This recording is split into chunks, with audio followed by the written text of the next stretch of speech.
Hello, namaskar, good afternoon. It's around 2:30 p.m. today. It's Monday, the 13th of July 2026.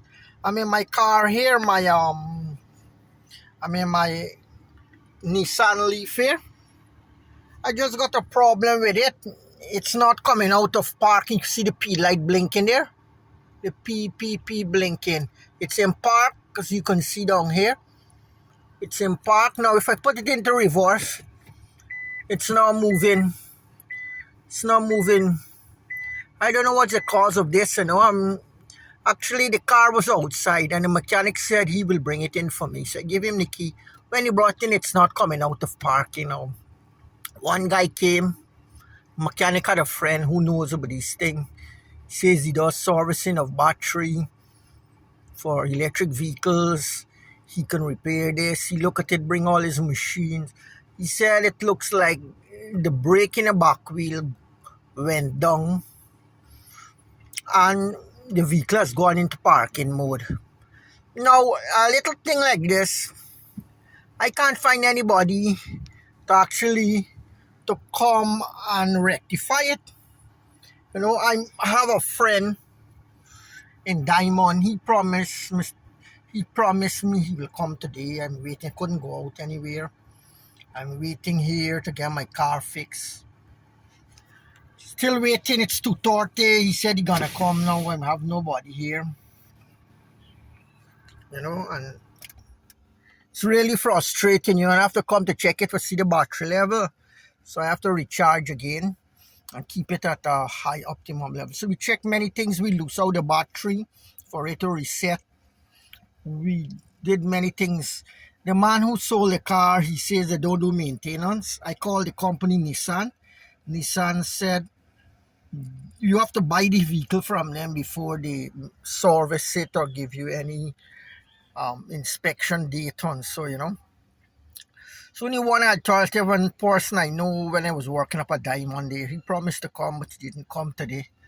Tried to call him, not getting through. The same thing, Chris, a guy who promised to come back and check the vehicle and scan it, and so he never came back. You call, he stopped answering.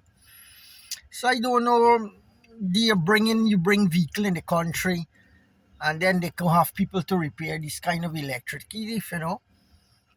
So it's very difficult to just two of us living here, and you have to do your running around. We don't ask anybody for anything. We do everything ourselves. Now I can't see no reason why people would try to, you know, see a reason to not look at your vehicle or anything you have to do. You have to keep calling and calling, going behind them. If I was medical people who were doing like this, then how many dead people would have been on the road today? If medical professionals, you see, I think that's we have moral standard is a problem here in this country.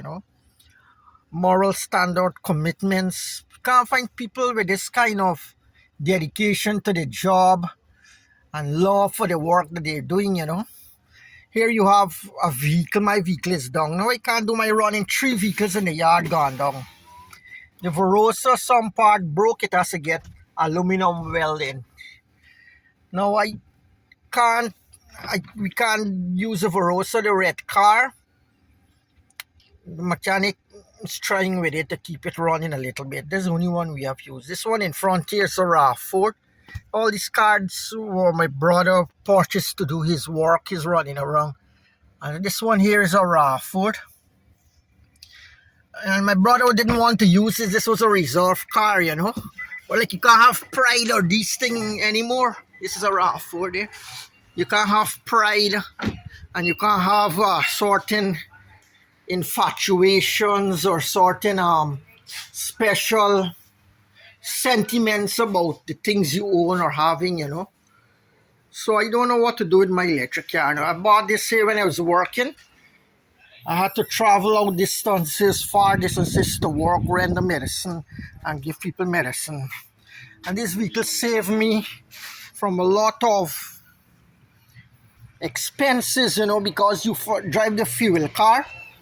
You have to spend about $2,000 every day, you know, to put gas in the vehicle. And this electric car would save me when I have to go out. At that time, the pharmacies were not so well established as they are now, you know. So you have to be traveling, going out into the outlying regions. To this vehicle helped me a lot, these electric cars, because it just charged and you went up there. The one before I had, 2019, I had to sell it out. There's nobody to fix it. Now this one here, it's so difficult to know that to live in this country with the minimum things, minimum necessities. You don't want too much fancy and too much color things, you know. You have the basic minimum. Here's the only car I use. It helps me do my grocery and so fetch my things, do a little short roundabout in the city. I don't travel much. If I have to travel, I borrow my brother vehicles, either this RAV4, or we have two other vehicles at the back there. I'll show you them. Two other vehicles there. This gone, this spark up. The red vehicle at the back there is a 192 Toyota Corina. They stopped making parts for it. So there's a thing here in buying cars. You know, as soon as you buy a car, the company stop making the cars. We bought the Corina 192. After a while, they stopped making it, so you can't get the parts for the car. It's very difficult. Then we bought a Mark II. They stopped making Mark II. You're not getting parts for the Mark II. We bought a Verosa now. They stopped making Verosa. So all these parts, you can't find them. Here you have to get second-hand used parts, foreign used parts. And it's very difficult, you know. You call in the people, you call in the company to help.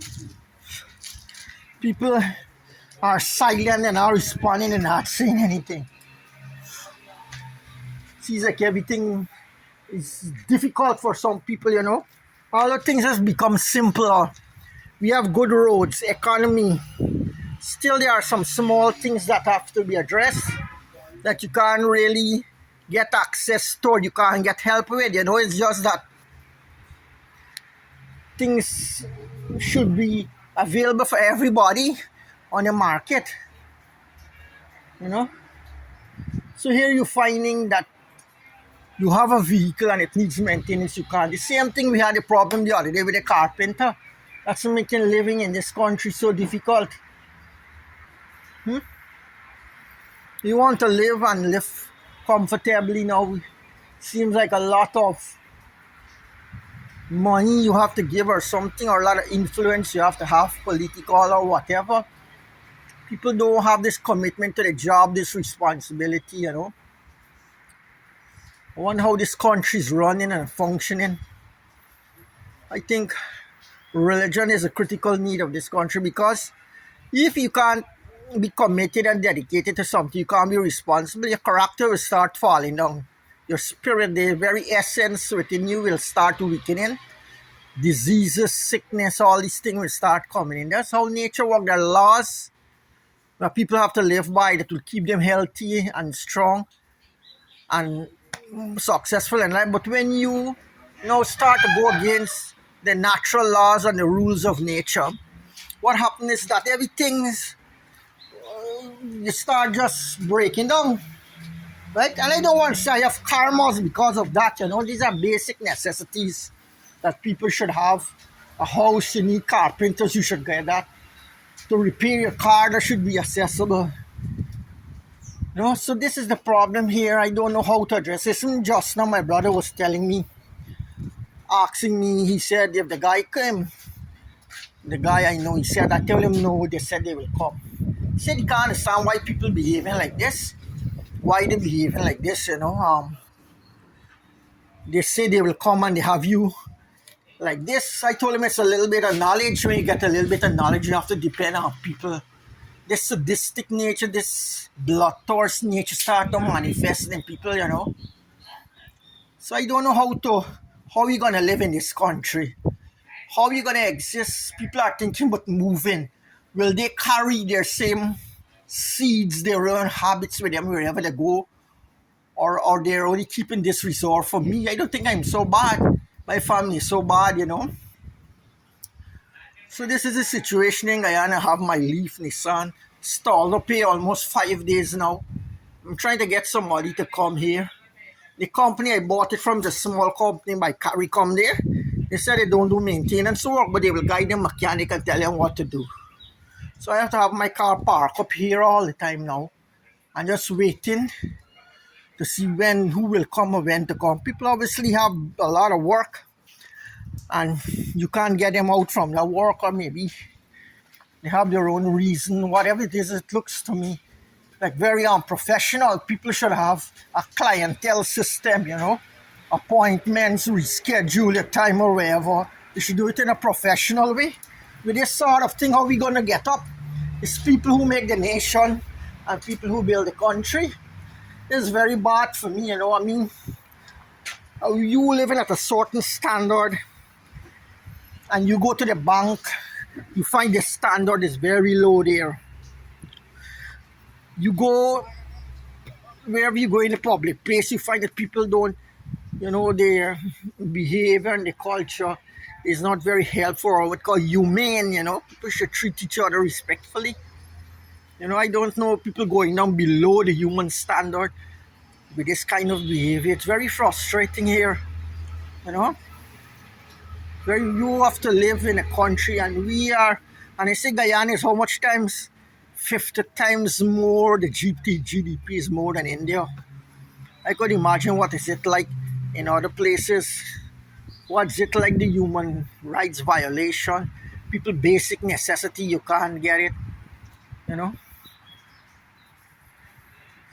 So I'm waiting, hoping I'll find somebody from a Leaf. If any viewer of this video and anybody know somebody, they can kindly contact me, It's just whenever I make something and I have to say something, it's when I'm in a crisis situation or a difficulty, and the end result is that people are saying, oh, you're always sour, you're always criticizing, you always,